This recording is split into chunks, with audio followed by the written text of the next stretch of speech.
चलिए आज की क्लास में हम असाइनमेंट नंबर 4 करेंगे एक्सेल का। इसमें क्वेश्चन में आपको दिया हुआ है create the worksheet as follows. आपको एक ऐसी वर्कशीट क्रिएट करनी है जिसमें 3, 3, 6, 7 कॉलम है। यहाँ कुछ रोल नंबर, नाम, कुछ इंग्लिश सब्जेक्ट के मार्क्स वगैरह दिए हुए हैं। 3 कॉलम यहाँ पर खाली दिख रही है, इसे कैलकुलेट करना है।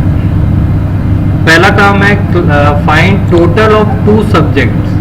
इन दोनों सब्जेक्ट का टोटल यहाँ लाना है। पहला जो काम है उसके लिए हमको फॉर्मूला बनाना पड़ेगा। सेकंड है एवरेज ऑफ 2 सब्जेक्ट। इन दोनों सब्जेक्ट का एवरेज यहाँ लाना है, उसके लिए भी हमको फॉर्मूला बनाना है। उसके बाद है क्लास एवरेज आपको निकालना है। यहाँ नीचे पर क्लास एवरेज में ए बी आप निकाल सकते हो। डिवीजन निकालना है, फर्स्ट सेकंड थर्ड। यहाँ पर फर्स्ट सेकंड थर्ड डिवीजन आएगा। क्लियर है? हालांकि इनके मार्क्स देख के लग रहा है सभी फर्स्ट डिवीजन के हैं। बाकी अब थोड़ा से मार्क्स को हम ऊपर नीचे करेंगे ताकि फर्स्ट सेकंड थर्ड यहाँ पर आए।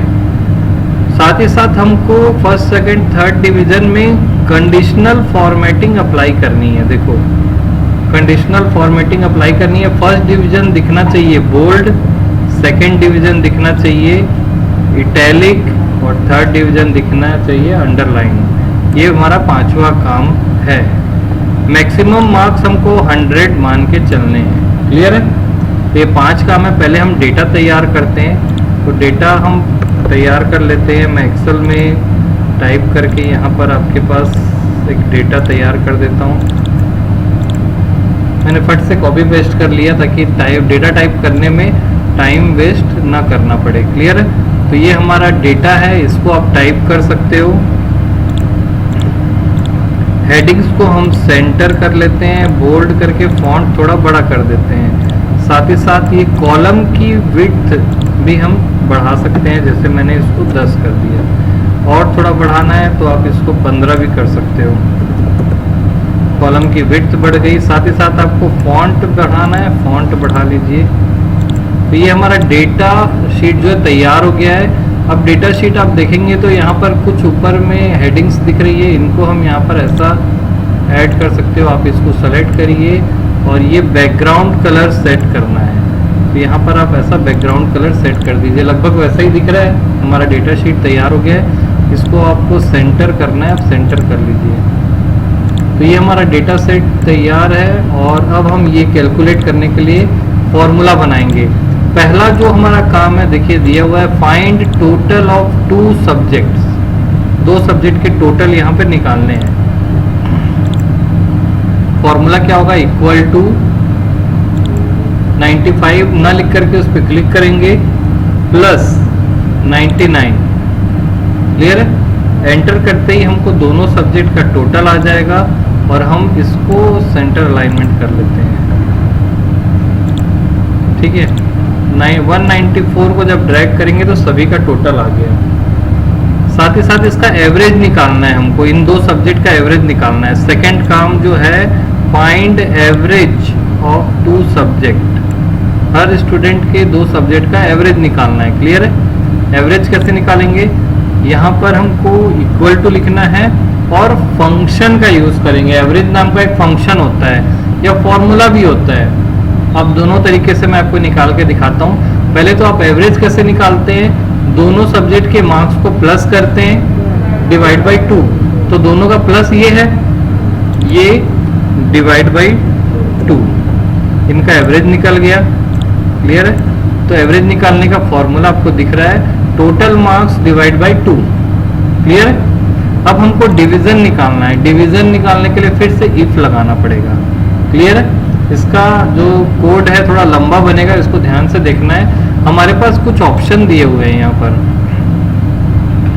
ये 4th वाला ऑप्शन है। देखिए आपको डिवीजन निकालना है तो हम मान के चलते हैं कि 60 से ऊपर अगर उसका परसेंट है या एवरेज जो है 60 से ऊपर है तो हम मानेंगे कि वो फर्स्ट डिवीजन है। 45 से 60 के बीच में है, 45 से 60 के बीच में तो सेकंड डिवीजन मानेंगे और 45 से कम है तो थर्ड डिवीजन मानेंगे। क्लियर है? ऐसा फॉर्मूला हमको फिट करना है। फॉर्मूला लगाते हैं। सबसे पहले यहाँ पर और हम इफ का यूज करेंगे। तो यहाँ पर इफ को आप लिख भी सकते हो, लेकिन इफ को लिखना थोड़ा टफ होता है, इसलिए एफएक्स में जाएंगे। और एफएक्स मतलब होता है फंक्शन। आपको यहाँ पर इफ नहीं दिख रहा है तो यहाँ पे इफ लिख कर सर्च कर सकते हो। फिलहाल यहाँ पे दिख रहा है और ओके कर देंगे। इफ का डायलॉग बॉक्स ओपन आ जाएगा। देखिए फंक्शन आर्ग्यूमेंट्स दिए जाते हैं, इसमें 3 आर्ग्यूमेंट्स दिए जाते हैं। पहला जो टेस्ट है वो मैं करूँगा कि आपका जो एवरेज है, ये जो एवरेज है वही आपका उसी से परसेंट निकलेगा। एवरेज जो है आपका ग्रेटर देन होगा 60 के। एवरेज अगर ग्रेटर देन और इक्वल टू होगा 60 के, आपको यहाँ पर ध्यान देना है। अगर आपका एवरेज 60 के बराबर या उससे बड़ा है तो आपका जो रिजल्ट होगा वो होगा फर्स्ट डिवीजन।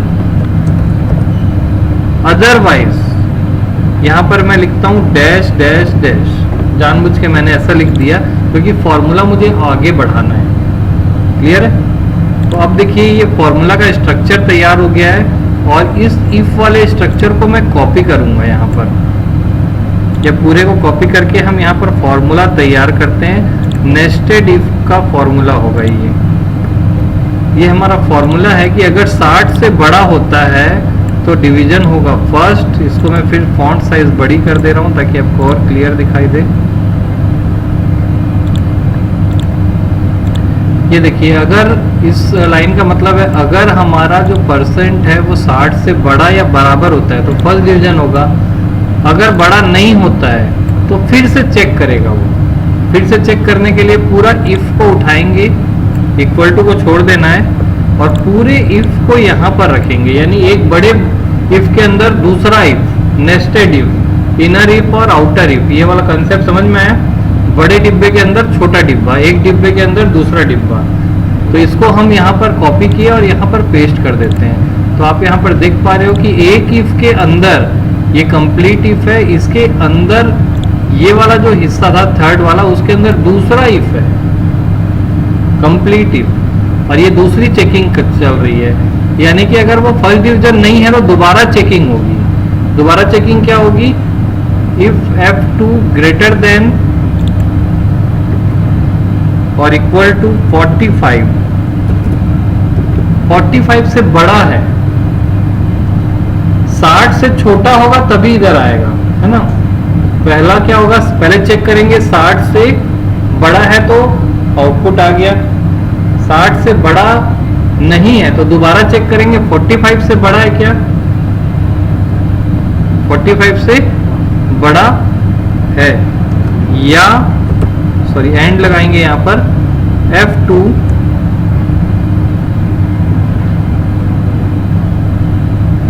Less than 60। इसका क्या मतलब हुआ? 45 से बड़ा है और 60 से छोटा है। अगर वो 3 उसका परसेंट 3 आया तो भी फर्स्ट 45 से ओके, ये नहीं लगाएंगे तो भी चल जाएगा क्योंकि ये छोटा तो है ही। तो हमारा फॉर्मूला में इसकी जरूरत नहीं है। अगर वो 45 से बड़ा होता है तो वो कौन सा डिवीजन होगा? ठीक है। और अगर सेकेंड डिवीजन नहीं है, उससे छोटा है, तो यहां पर क्या हो जाएगा? थर्ड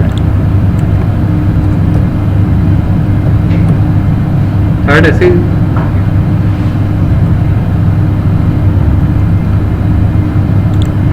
तो ये हमारा नेस्टेड इफ का फॉर्मूला जो दिख रहा है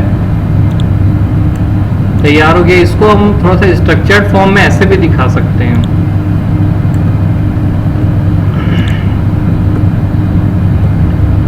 ये मैं इसको नेस्टेड फॉर्म में या स्ट्रक्चर्ड फॉर्म में ऐसा दिखा रहा हूं आपको।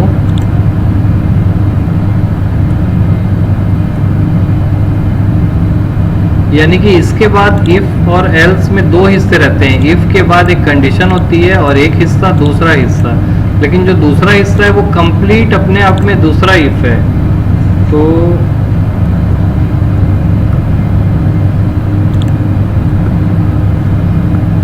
ऐसा है, ये कुछ इस तरीके से स्ट्रक्चर है। इसको लैडर इफ भी कहते हैं। क्लियर है? आगे देखोगे आप। फिलहाल ये फॉर्मूला मैं यहाँ से कॉपी कर रहा हूँ।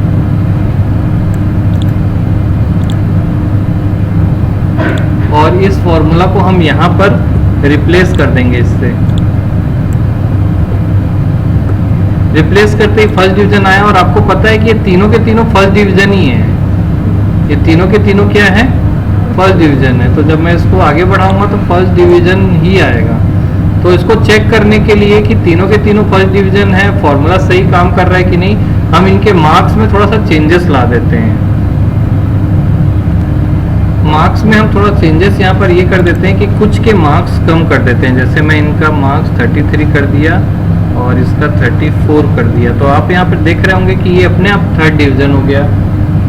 इसको सेकेंड डिवीजन कर देते हैं 50 देन 54। तो आप देख रहे हैं कि ये सेकेंड डिवीजन हो गया और ये फर्स्ट डिवीजन हो गया, अपने आप फॉर्मूला काम कर गया। मतलब फॉर्मूला जो हमने बनाया, ये फॉर्मूला जो लिखा है वो एकदम करेक्ट है। तो हमारा ये फॉर्मूला इसका आंसर होगा, ये वाले का। क्लियर है? अब आपको कंडीशनल फॉर्मेटिंग करनी है। यहाँ पर कंडीशनल फॉर्मेटिंग कैसे करेंगे हम लोग देखते हैं। हमको बोला गया है कि फर्स्ट डिवीजन बोल्ड दिखे, सेकंड डिवीजन इटैलिक दिखे और थर्ड डिवीजन अंडरलाइन दिखे। क्लियर है? तो हम इसको पूरे को सेलेक्ट कर लेते हैं और यहाँ पर कंडीशनल फॉर्मेटिंग लगाएंगे। होम में होता है कंडीशनल फॉर्मेटिंग और सबसे पहले हम जाएंगे हाईलाइट रूल्स में और मोर रूल्स में जाएंगे। मेरा यहाँ पर सेल वैल्यू इक्वल टू, हम यहाँ पे फॉर्मेटिंग देंगे सेल वैल्यू इक्वल टू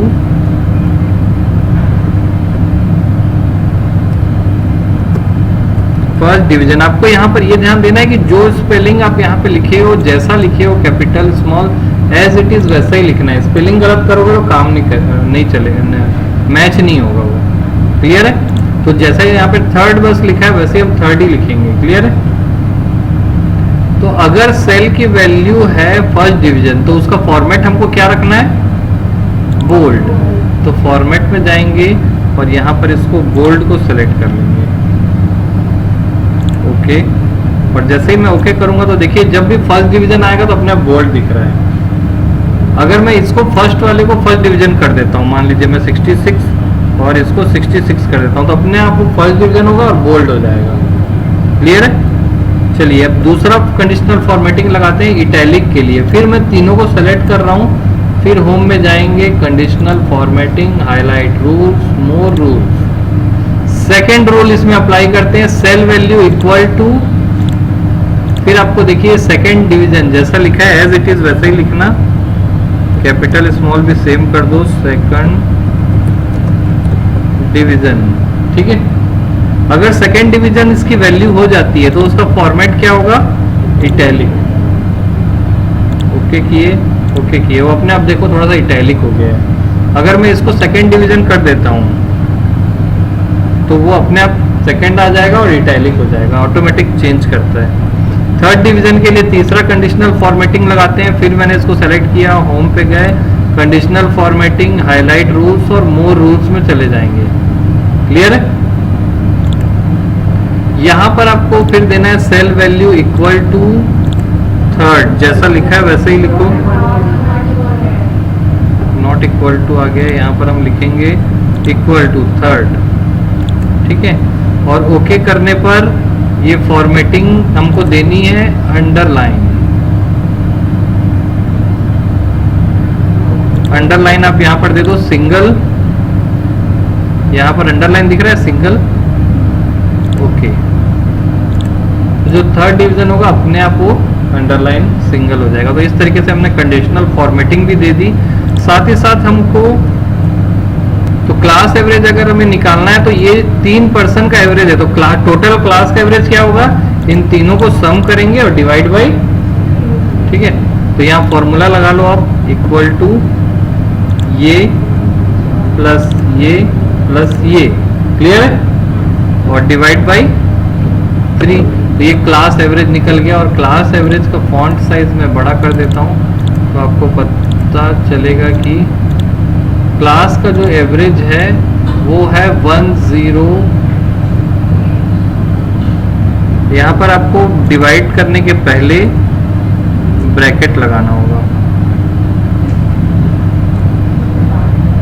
ठीक है? बॉड मास का जो रूल रहता है तो हमारा जो फॉर्मूला हुआ है कुछ ऐसा हुआ है, ब्रैकेट में लिखना है ये तीनों के प्लस को, ठीक है।